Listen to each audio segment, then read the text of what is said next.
Hello and welcome to week 44 of the FUT Weekly podcast. On this episode, it's a special because we have news of FIFA 23, the first official announcement actually, that it is happening. FIFA 23 is coming and it will be the last FIFA as well.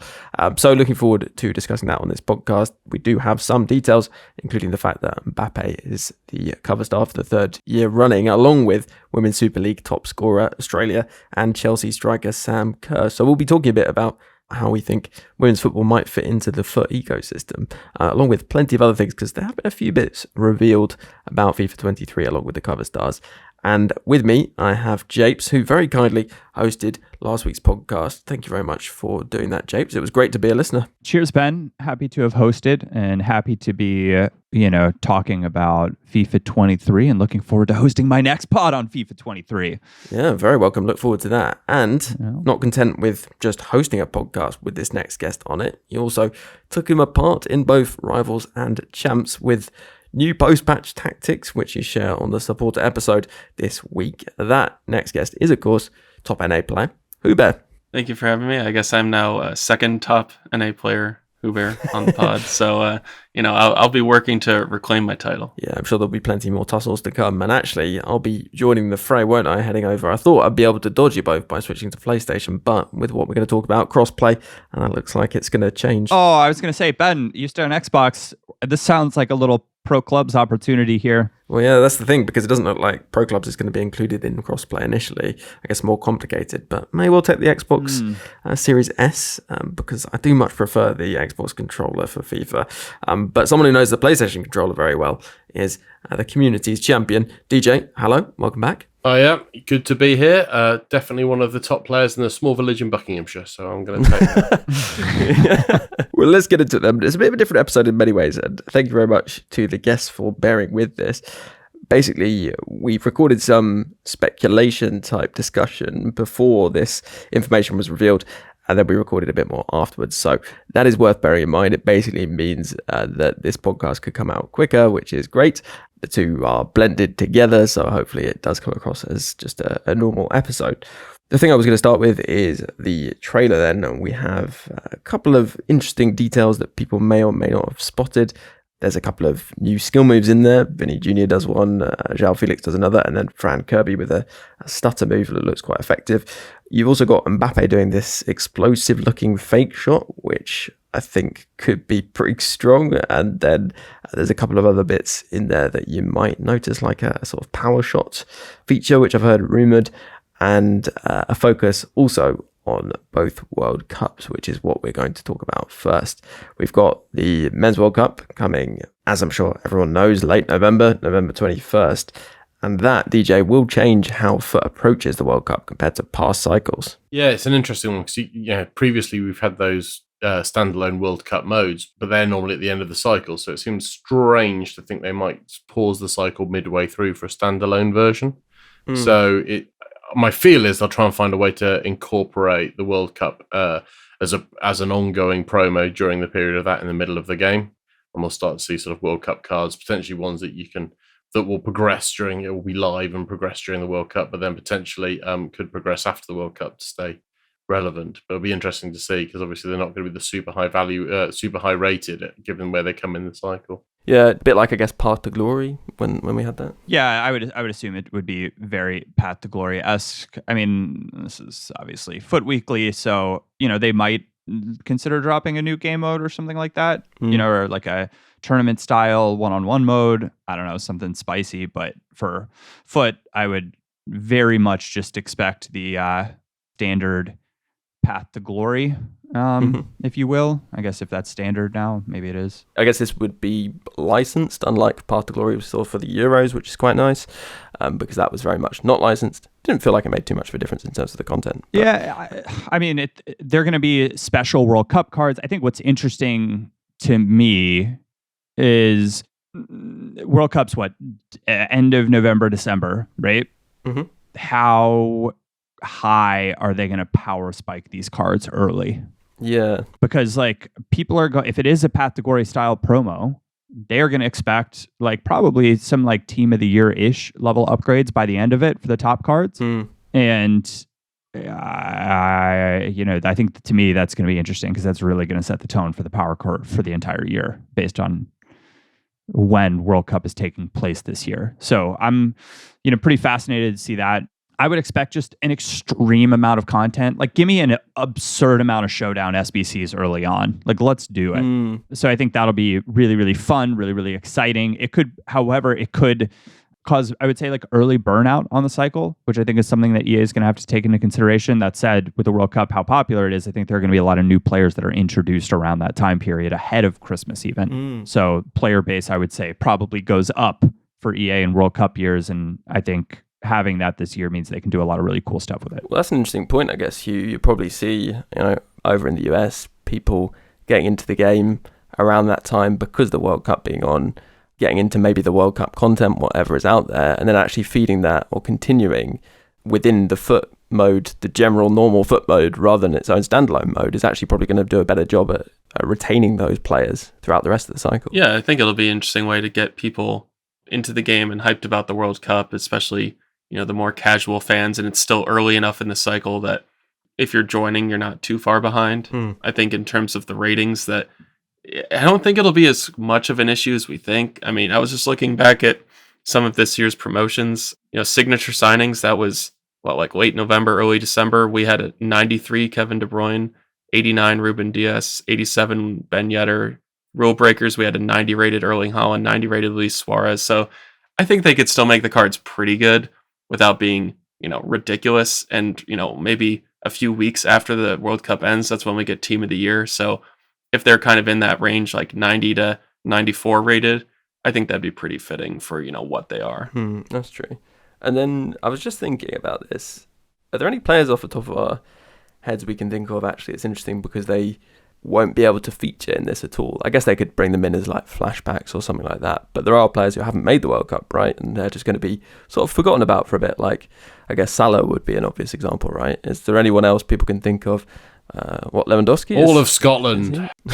Holland. Yeah. Or as in Erling Haaland, not the country, but yeah. All the Italians. Oh, Yeah. Italians. Oh, RIP yeah. Serie A.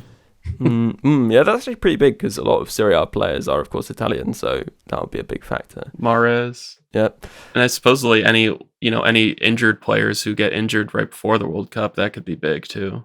Yeah, that's true, actually. Yeah, although I guess they could still probably put them in, even if, they could still include them in some way, even if it wasn't in the live. They better not. They need to pick players that are like, if they do a path to glory type deal, or like road to the World Cup or path to power, whatever it is that they choose to do, they had better pick staples in the starting 11 for these teams. Like, it is just way, and the same thing I would say for like showdown SBCs, right? Don't pick a bench player. Don't do it. I don't care how how much of a FUT favorite they might be, right? Pick a player in the starting 11, please. This is based on real life.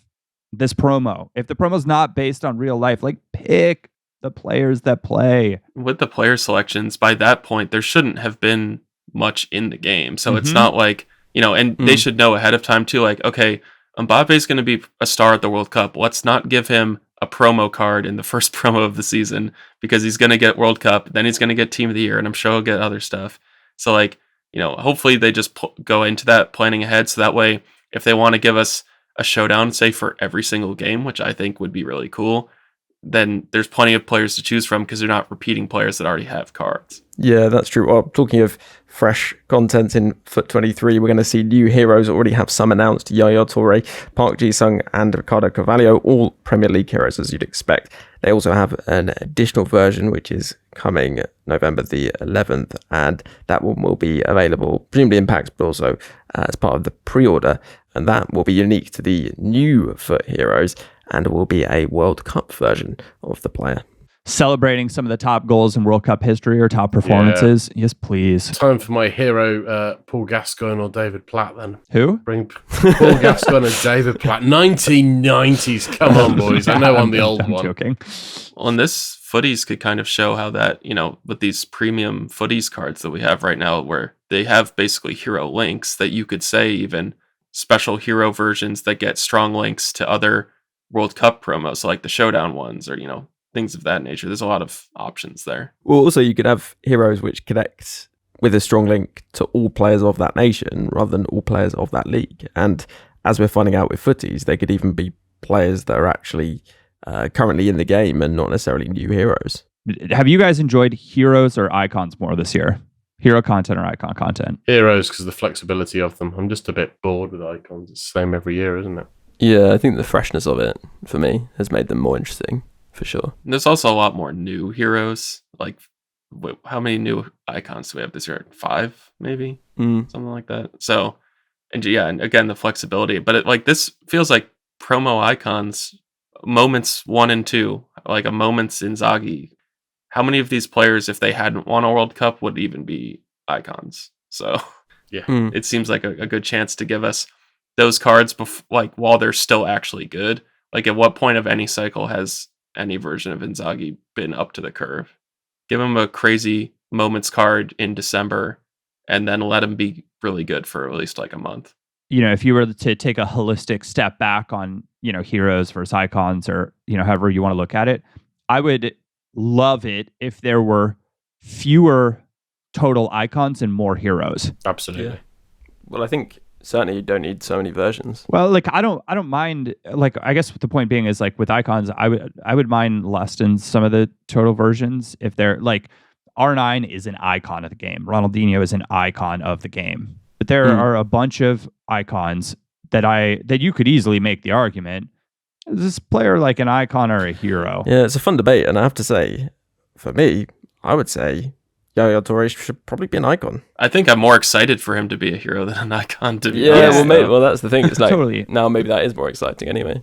Well, that's like all of the, like a lot of, like Nakata, right? Yeah. As a hero, could do some amazing stuff with him and make him like a really, really cool card. As an icon is just never gonna be up to that level. Like I just, they can do a lot more fun stuff with heroes. It seems. Maybe that'll change. But I think the biggest thing though is that if they would just change the stats so that like the moments versions were actually exceptional, for someone like 𝘬𝘰𝘃, boost his stats significantly. He should be a hero. What? The most prolific Premier League striker. I would rather see icon 𝘵𝑥𝑖𝑗𝑒𝑙𝑎𝑙𝑎 come back. I'm joking. Well, I wouldn't mind, like, to that point, like someone like 𝘬𝘰𝘃 being a Premier League hero, but making him like 95 rated or something. Yeah, making him like, obscene. Yeah, but I think this heroes thing is kind of overdone. It's basically that the heroes have been kept very much in line with the curve over the last few months. I mean, they weren't for the whole cycle, but they have been recently. And icons, a lot of them haven't had that kind of moment in the sun almost. And if you had, say, a 𝘬𝘰𝘃 with really good stats at the start of the cycle, like we're saying with 𝘬𝘂𝘃𝑗, that would be a player that people would use, and it would make them exciting and make them interesting and make them usable. I think it's more of a power creep thing than anything else, actually. I think the heroes being exciting, like in some ways it plays to the links, right? Like they're restricting the links a little bit more.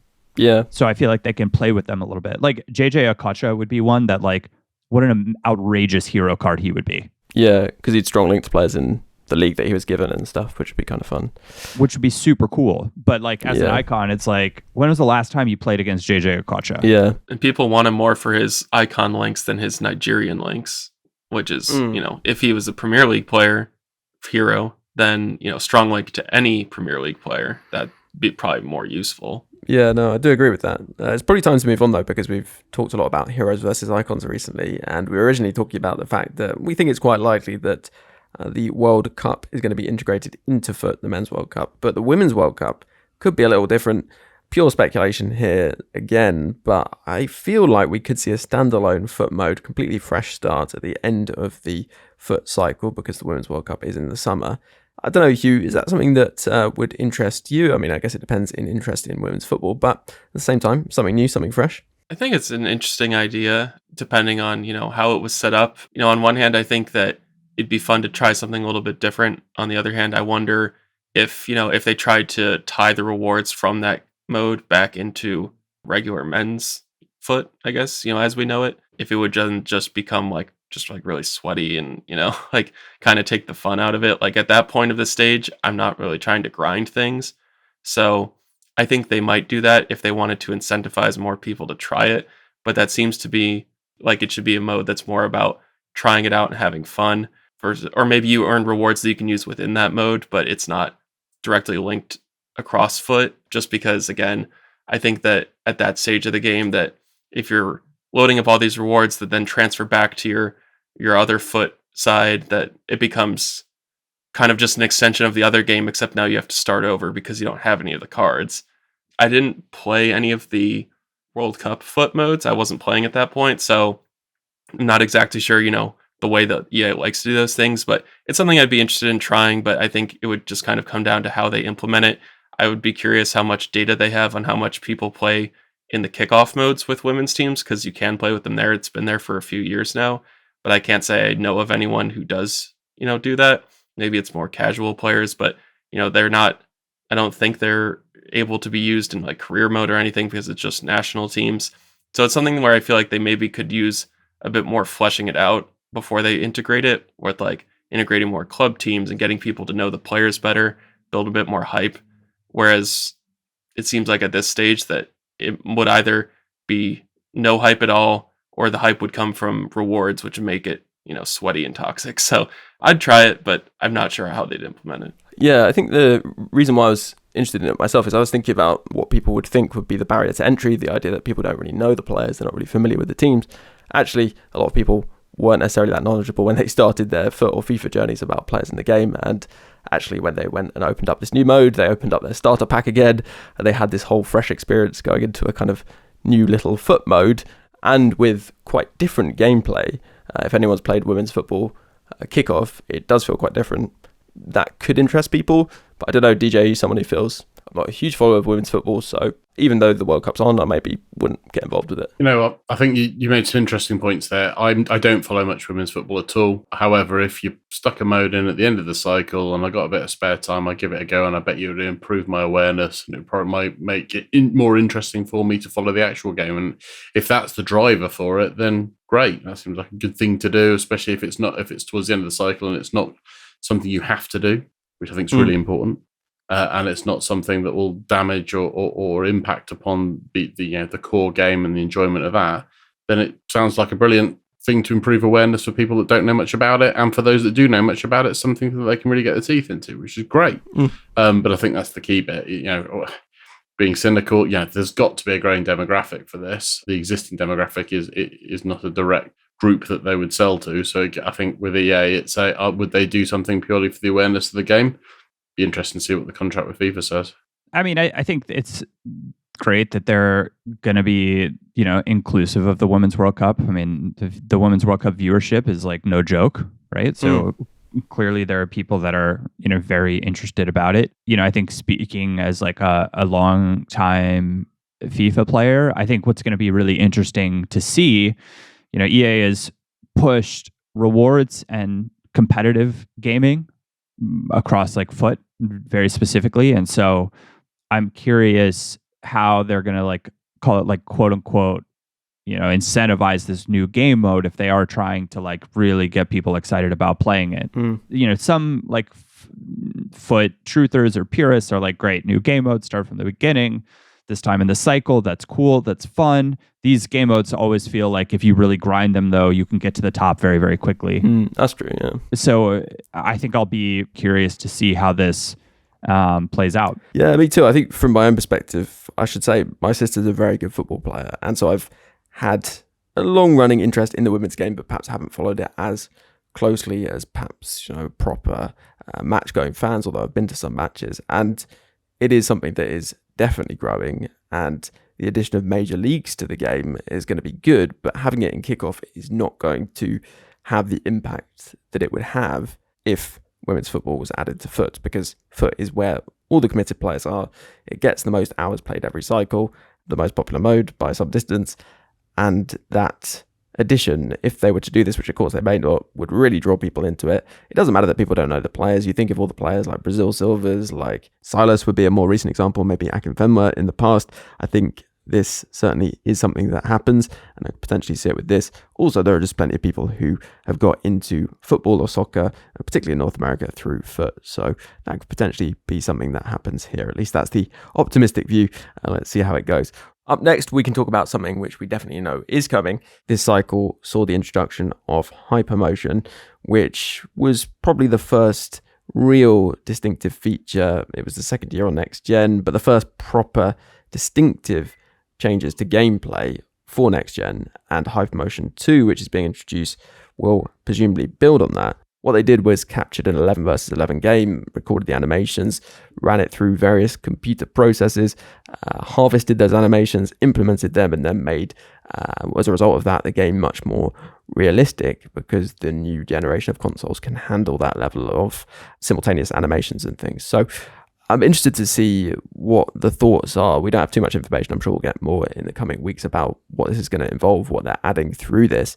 But what have our thoughts been on the gameplay this year on next gen through HyperMotion, and what are we expecting, what would we like to change, and all that sort of stuff. DJ, do you want to start us off? Well, this is where I'm increasingly become the grumpy old man. And every time I hear something like HyperMotion 2 or any other buzzword bingo for changes to the game, I just think, just stop and just spend time getting the gameplay consistent, please.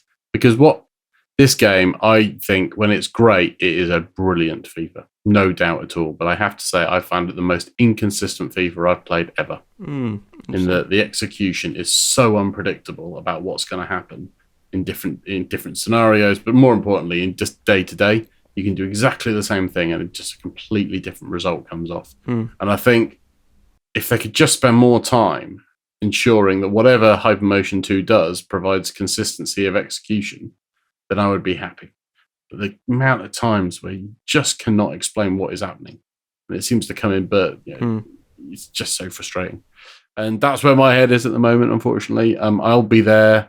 I'm still completely addicted. There is no better alternative. It's still very, very good. Let's be honest. You wouldn't give up this much time of your personal life something unless it was really good. It frustrates me that we can't just execute something consistently. And now I hope by having more animations, by having more power from the consoles, then you do get more consistency, because there are less random things that come in. But we had a chat about it in the earlier pod this week. The introduction of knuckleball, and the knuckleball is random whether it executes or not. So they're actually adding randomness to the gameplay is somewhat frustrating to hear. Yeah, I would say interesting flip side of that is, though, the patch generally was more about making players defend more manually, right? So yes, kind of the inverse. But then you get into, it exposes the flaws in some of the code, and and as I said, my favourite thing to moan about, the randomness of player switching. Yeah. It has to be the manual guy you're picking. My God, honestly, the number of times it picks a guy 40 meters up the field when you flick down on the right stick is just ridiculous. Yeah. So that's I know that for a long time has been one of your key gripes. So going into FIFA 23, that's one of the things I guess you'll be looking for. Well, they even put the indicator solution into the game this year, but then hid it behind a button press. Because by the time you've pressed it, you might as well change player again if you selected the wrong one. All you need is a menu option to allow that to be on constantly when you defend. Well, yeah, and this is something that I saw pretty much immediately. Early opportunity to play the game, which was around now. And they took it down. Obviously, they took back all the feedback, but they didn't implement that, which was, I think, a real shame, and seems like it would have been quite simple to do. But we'll have to see whether they're looking at changes around player switching this cycle. It is something that gets a lot of feedback, so I'm sure they are. But we'll find out soon. I guess the best way to compare HyperMotion with the game without HyperMotion is comparing old gen and new gen, because new gen has HyperMotion, old gen does not. HyperMotion 2 will just be on the new gen consoles. I know you've gone between the two this cycle, DJ. Is that because of maybe less consistency with the increased animations on new gen, or? Yeah, I gave new gen a try first off, but the gameplay was really frustrating. I just found that it rewarded all the defenses being really deep, and by the defenses being deep and the blocking being overpowered, it just meant people sat back, blocked everything, and then could counterattack and shoot without anyone in the way to block. So I just found it really boring and frustrating. And as a result, gameplay felt really slow when you had the ball, apart from when you were caught. I think, unfortunately, the HyperMotion caused it, with the combination of two things, that the HyperMotion set the defenses very far back and deep, and also seem to create a load of animations for lots of unrealistic blocks. So deep defense, lots of blocks, getting hit on the counter, frustration. So I went back to old gen. Now old gen is definitely faster because the defenses stay a bit higher up, and therefore you can play faster at them and get in behind and get your shots away. But the problem with the old gen is they've definitely not spent as much time on it because there's a lot more glitches in there. And I think you get a lot of inconsistency of animations on old gen. So you've just got to live with a bit more of the old FUT BS. But at least overall, I just think it's more fun. Yeah, well, this is the thing. It's quite hard to know whether this is HyperMotion or just balancing, because the changes that they've made in the recent patch actually mean that the focus is now much more on pressing higher up the pitch. Japes revealed these tactics on the supporter episode that are going to help people a lot, because if you drop deep and allow your opponent to come onto you, you're going to be at a significant disadvantage now because of the nerf to AI blocking, because dribbling is stronger. And I think that is something to think about when thinking about what the impact is going to be of HyperMotion 2, because they can collect all the data, they can do all the work, but ultimately it comes down to how they balance that then for online gameplay. And those things, I think you mentioned, are maybe more of a balancing concern than the technology which gathers all the data and the animations and things like that. But it is, Hugh, that increased number of animations that mean that some people don't like the next-gen gameplay so much because they think there is more randomness through that. And I know you're someone who's stuck more to old-gen as well. There's kind of inconsistencies to both versions, I think. I think with old-gen, I knew there was inconsistencies and maybe glitches, but they were the same inconsistencies and glitches I'd been used to over the last 3 years, so I knew how to handle them, when to expect them. So it was, although in some ways it's more unpredictable gameplay, it was still more predictable for me just because I was so on top of knowing everything that would happen. Whereas with the newer game, and to be expected, new engine, new generation of consoles that it is, takes some adjustment. There is a learning curve, but yeah, certainly that the depth issue and direct passing, making certain defenders drop way back is just really frustrating to me. And I think that because of the improved realism from HyperMotion and better graphics, that when weird things happen on new gen, it looks worse because it looks so realistic. And you can really tell with all the detail, why it's not right. So I think it's something that they can definitely improve on. It's close to being a really, really good game, but those few moments where it feels like everything you've been doing all cycle that works so well just doesn't work, and you can't really say why. And that's it. That's frustrating. And I think that in real football there is a lot of randomness, but the way that teams counter that randomness is by buying the best players, having the best managers, things like that. And so the more randomness they introduce into the game, I think the more it incentivizes pay to win, because you need the better players to account for that randomness. So I think that's kind of where the balance of realism of real life football versus FUT I think it can only be so realistic to real life football, because if not, then you either need to buy the best players or deal with a much more inconsistent game. And that's a pretty bad place to be in. Yeah. Japes, I mean, this is the endless, push and pull, I guess, of gameplay in FUT or in FIFA, and has been for a long time. We need randomness to have an exciting football simulator that feels like football, but at the same time, randomness is something that feels bad when it goes the wrong way, which it can often do when you're playing a player who's pretty much bang on your level. You've got very similar quality teams, and the differentiator is going to be the randomness. I think it's tricky. I found that I very much preferred. Well, let me take the question this way, Ben, because we started off on HyperMotion 2 and excitement or not for it, and I think for me, I think I said it at the start of the last cycle. Year 2 for a console generation switch is generally a big deal, and I'm eager to see how that plays out. I'm expecting big improvements this year. I frankly haven't found there to be a ton of really goofiness this year that's happened. For me, this has been the best FIFA that I can remember since the early FIFA 10s and stuff, as far as just fun, enjoyable game to play. We're going to continue to get a lot of information here on gameplay as a whole in the next few weeks, and I'm eager to get it because, gameplay first and foremost for me is what matters this year. I think it was a success, and I'm hoping they can add to it. Yeah, I'd agree. And I don't know whether it is really a HyperMotion related thing that needs improving. Really, what I'd be looking towards is more balancing, I guess, to really make significant improvements. And I'm interested to see with the introduction of competitive master switch for this cycle, what they do there in terms of making user control more important. I think that's a big thing. Let's move on to something that is certainly a big thing, and very much last but not least here, the addition of crossplay, cross-platform play. As long as you're on the same version of the game, I should point out, you'll be able to play cross-play, cross-platform on all 1v1 modes in FIFA. So not Pro Clubs Volta co-op, but within FUT. That's huge. It's fantastic. It's huge. It's huge. My first question as it relates to FUT is does that mean one market? Yeah, according to the Crossplay deep dive, there's going to be a shared FUT transfer market pool across PlayStation 4, PlayStation 5, Xbox One, Xbox Series X and S, and Stadia. So it'll be interesting to see what impact that has with Xbox prices tending to be lower than PlayStation prices. I guess that will probably mean they start to meet in the middle somewhat. It'll be interesting to hear what Nate the FUT accountant thinks about it at some point in the near future. Does that mean that we have to deal with PC hackers? I don't want to do that. Yeah, so actually that's a good point. So PC is excluded from the market because of coin glitching reasons, and Switch isn't part of that either, but that's because it's kind of a different game, I guess. But with PC, they are actually included in the cross-play matchmaking pool with Xbox Series S and X and PlayStation 5, which is great news for PC players who play legitimately, who have now got a much bigger matchmaking pool.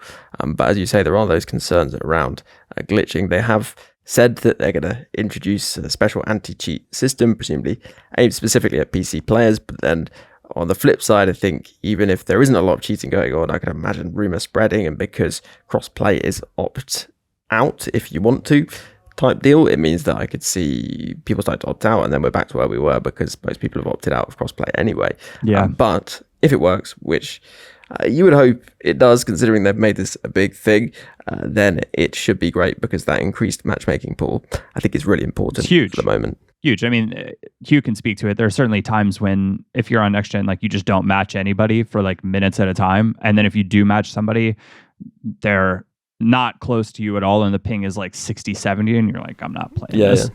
Yeah. Assuming that they can keep the ping low and that it works as intended, that's a big win, and frankly, it's about time. Yeah, and I know, Hugh, from your perspective, someone looking at the leaderboards, if you like, they've had to adapt this, as it says in the pitch notes, right, to have different leaderboards, essentially. So it's probably not going to be very important to a lot of people, but it is interesting looking at the changes to the FUT leaderboards, especially for Rivals, that there'll be a combined leaderboard across the top 200 for the Elite Division for crossplay, so all divisions, and then also separate ones for the individual consoles. Doesn't look like there's anything new yet regarding any special rewards for those, although it does mention for Squad Battles top 200, they no longer have a leaderboard. It's just one set of top 200 rewards for all of Squad Battles top 200. So maybe there's a chance we could see something for Rivals top 200, but they haven't mentioned it yet, so it seems kind of unlikely.